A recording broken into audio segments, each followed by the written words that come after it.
Europe 1, Punchline, Laurence Ferrari.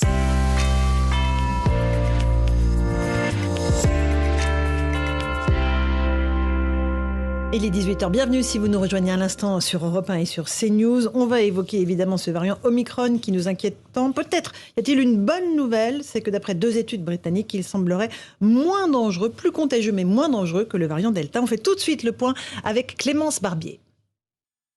Principal enseignement de l'étude écossaise, le variant Omicron serait moins dangereux que le variant Delta. Résultat, avec le variant Omicron, les experts observent une réduction de 2/3 des hospitalisations pour la Covid-19 par rapport à Delta. Une dose de rappel de vaccin offrirait également une protection supplémentaire. Mais les experts se montrent prudents. L'étude écossaise n'a examiné aucune personne hospitalisée et âgée de moins de 60 ans. Ces données sur le variant Omicron sont toutefois confirmées par une autre étude britannique.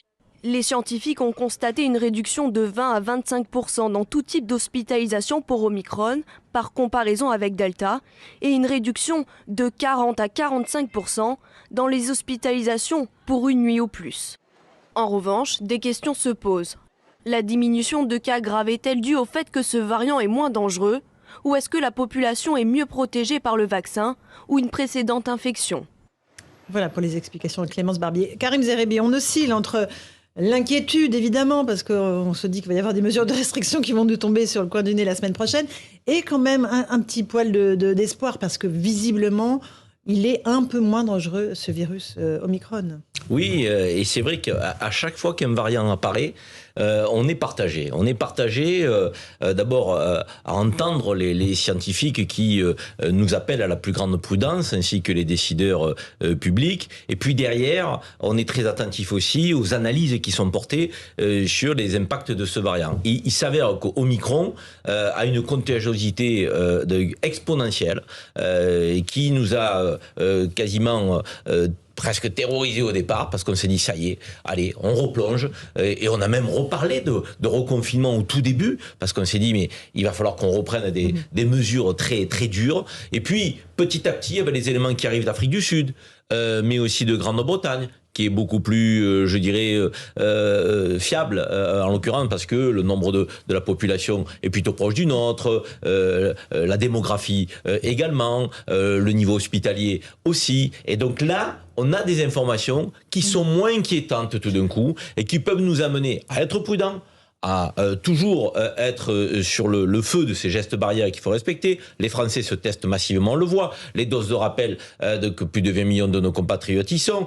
Énormément d'annulations dans les lieux publics festifs ces derniers jours. Donc la prudence est là, mais nous ne devons pas et nous ne voulons pas céder à la peur, à l'anxiété, notamment dans cette période où on a envie d'un peu de bonheur qu'en famille. Alors, donc il faut le dire. Professeur Caseino, est-ce qu'il y a des raisons d'espérer ou malgré tout, est-ce qu'avant de pouvoir souffler, on va quand même passer une sale période dans le mois qui arrive ? La nouvelle, elle est bonne. On ne peut pas le nier. Pour les Sud-Africains, c'est 80% d'hospitalisation au moins. C'est quand même pas mal. Mais le système sud-africain de santé est complètement différent. La distribution des groupes d'âge est complètement différente. C'est une population qui a été très fortement contaminée avec une très lourde mortalité. Donc, c'est pas exactement le même modèle. Le fait que les Anglais, les Danois maintenant, les Écossais disent que c'est grosso modo aux alentours de 40 à 70% moins sévère, avec moins de nécessité d'hospitalisation. Il y a peu de détails sur la réa, mais probablement moins de séjours en réanimation. C'est une bonne nouvelle. Forcément, ça va dans le sens de la bonne nouvelle. Il y a toujours une petite nuance. Pour l'instant, celui qui nous attaque, c'est le Delta. Et le Delta, il est quand même très transmissible et il reste quand même extrêmement sévère, beaucoup plus sévère que les anciens variants. Et nous sommes dans un système hospitalier qui est sévèrement touché. Il a plu sur du mouillé, parce que le système hospitalier, le système de santé est en difficulté depuis plusieurs années. C'est pas que l'hôpital. Essayez d'avoir un généraliste près de chez vous, vous ne trouverez pas. Essayez d'avoir un rendez-vous, un spécialiste, il n'y en a pas. Ouais. Essayez d'avoir une consultation pour demain ou pour lundi, vous ne l'aurez pas. Donc, ça montre bien que le système de santé est défaillant, et c'est Delta qui nous posait un problème. On aurait pu se poser la question, effectivement, est-ce que dans ce contexte-là, si on n'était pas plus prudent de prendre des mesures, la menace Omicron, ça va être le relais. Nous sommes dans une charnière entre les deux. Mutuellement, ils sont en train de se bagarrer. On est au cœur de la charnière, là. Nous sommes au cœur de la charnière. On va passer à 50% de chaque dans les heures qui viennent.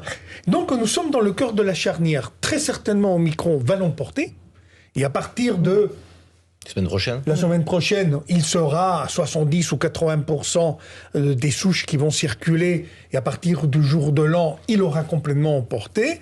À ce moment-là, effectivement, il faudra qu'on regarde. Mais là, dans le contexte de santé, je vous rappelle que nos hôpitaux aujourd'hui sont en difficulté parce que nous n'avons pas de personnel, parce qu'on a des lits fermés, parce que dès qu'il fait froid, les personnes âgées ou les personnes avec des pathologies chroniques se décompensent.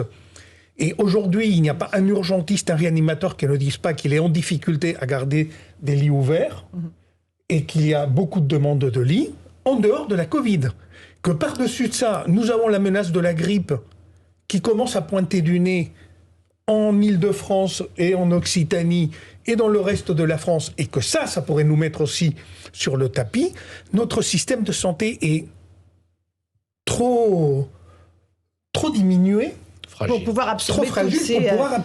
À la fois la grippe, la bronchiolite, les variants, divers et variés. À côté de ça, on est entièrement d'accord que Omicron, tout semble aller dans le sens d'une moindre virulence, une moindre gravité. Oui, mais avec beaucoup plus de personnes contaminées. Mais Alexandre Devecchio, est-ce que vous voyez des raisons d'espérer ou pas? Est-ce que vous êtes pessimiste? Des raisons d'espérer sur Omicron, oui. D'autant plus que moi, je suis peut-être encore plus optimiste, je ne devrais pas.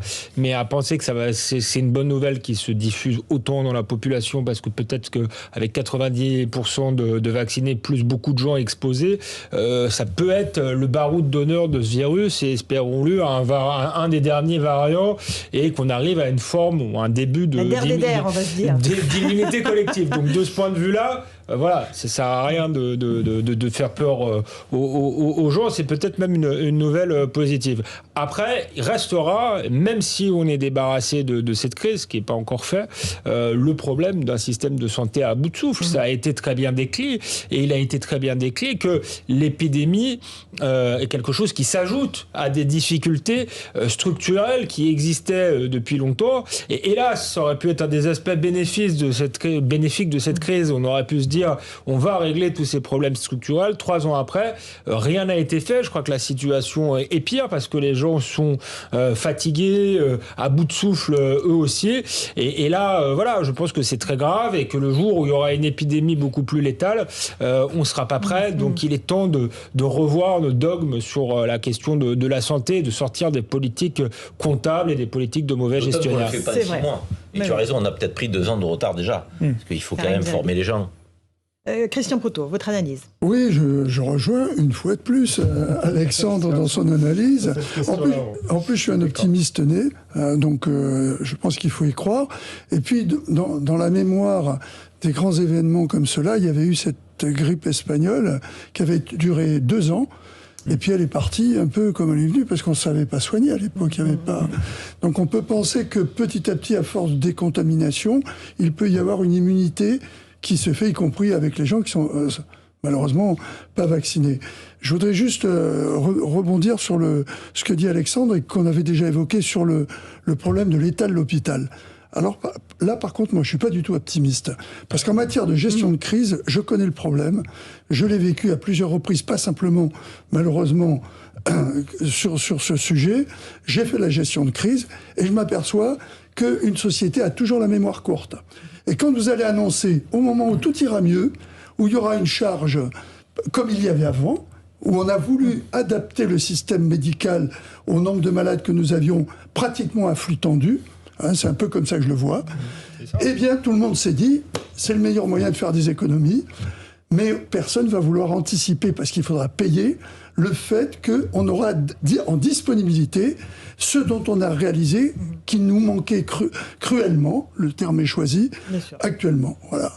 Karim. C'est marrant parce que ce qu'Alexandre et Christian évoquent n'est pas encore au cœur de la campagne présidentielle. Du tout. Donc, et c'est surprenant parce que au moment où l'ensemble de notre communauté nationale peut apparaître effectivement un peu désorienté par rapport à cette crise dont on a du mal à sortir, on pourrait imaginer que les débats publics de cette présidentielle qui débute vraiment et qui sera vraiment dans le coup d'envoi réel en janvier, mettent au cœur des échanges cet enjeu de la santé publique, de l'hôpital public, privé, mais cette capacité, comme le disait tout à l'heure Alexandre, à faire face à de nouvelles crises. Or, aujourd'hui, on voit même dans l'opposition des candidats, j'allais dire, peut-être plutôt mous, plutôt frileux, pas offensifs, donc sur la question. Il nous faut reconstruire une réponse sanitaire dans notre pays, réponse publique à la hauteur des enjeux. Et ça, aujourd'hui, c'est pas au cœur du débat. J'aimerais qu'on vienne sur un point très concret, parce que Olivier Véran, le ministre de la Santé, a évoqué il y a quelques instants les conditions de l'isolement des personnes qui sont soit cas contact, soit cas positif. Aujourd'hui, c'est très long. C'est de 10 à 17 jours quasiment pour ceux qui sont ou cas contact ou positifs. Écoutez ce qu'il a dit il y a quelques instants pour réduire cette durée d'isolement et évidemment éviter de désorganiser la société s'il y a trop de cas. Lorsque le variant Omicron est apparu, on a mis en place des mesures draconiennes d'isolement, de contact tracing, de séquençage systématique pour pouvoir empêcher ce variant de rentrer sur le territoire. Désormais, il circule, il est amené à être majoritaire, c'est l'affaire de 48-72 heures peut-être. On voit qu'il augmente effectivement très vite, c'était attendu. Donc on peut certainement même commencer à modifier, comme nous l'avions fait avec d'autres variants, les conditions d'isolement pour les cas contacts. J'ai demandé au conseil scientifique, j'ai demandé toute l'expertise nécessaire pour que nous puissions, au plus tard, en tout début de semaine à venir, déterminer quelles seront les nouvelles modalités d'isolement, à savoir est-ce qu'on traite le variant Omicron comme nous avions traité le variant Delta. Ça veut dire très concrètement, professeur Casalino, qu'on pourrait rester isolé moins longtemps si on est touché par Omicron ? Les Anglais qui affrontent déjà une difficulté au nombre d'infirmières, de médecins, de pompiers, de personnel dans les entreprises fondamentales, ils sont passés de 10 à 7 jours. Pour les personnes qui ont des symptômes, il y a une question qui pourrait se poser aussi. Est-ce qu'on peut demander à quelqu'un d'asymptomatique de travailler s'il n'est pas dans un travail qui fait prendre des risques à ses collègues et éventuellement à sa clientèle? La question peut se poser à l'hôpital, par exemple, de pouvoir venir travailler si vous êtes parfaitement asymptomatique. Et aujourd'hui, l'immense majorité des gens que nous diagnostiquons sont asymptomatique. Donc, une petite fièvre, mais pas grand-chose. Asymptomatique. Rien. C'est-à-dire, je me fais un test parce que je veux déjeuner demain et vous, je découvre que... Voilà. Et il revient positif. Donc, il est déclaré positif et je suis en isolement pendant 10 jours. À l'hôpital, ils ont besoin des médecins. Quand on arrête les infirmières, c'est la cata. Vous, comment vous faites si vous n'avez pas vos caméramans, les personnes le système ne marche pas. Toutes les personnes de la régie, c'est des postes indispensables. Comment on fait?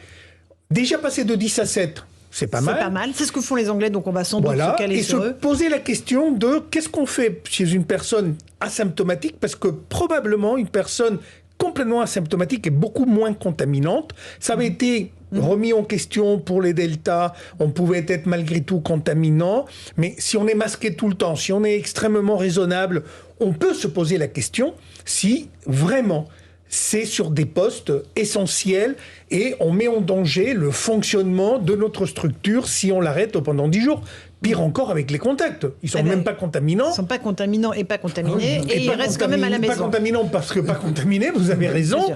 Et qu'est-ce qu'on fait si on les arrête 10 jours? On peut se poser la question aussi de dire, OK. On va faire une toute petite pause. On se retrouve dans un instant. On reprendra sur cette question très concrète de l'isolement. Combien de temps est-ce qu'il faut rester isolé? Et puis on se demandera aussi si de nouvelles restrictions ne vont pas être décidées la semaine prochaine, notamment du côté des restaurants et des bars avec un éventuel couvre-feu. A tout de suite dans Punchline sur Europe 1 et sur CNews.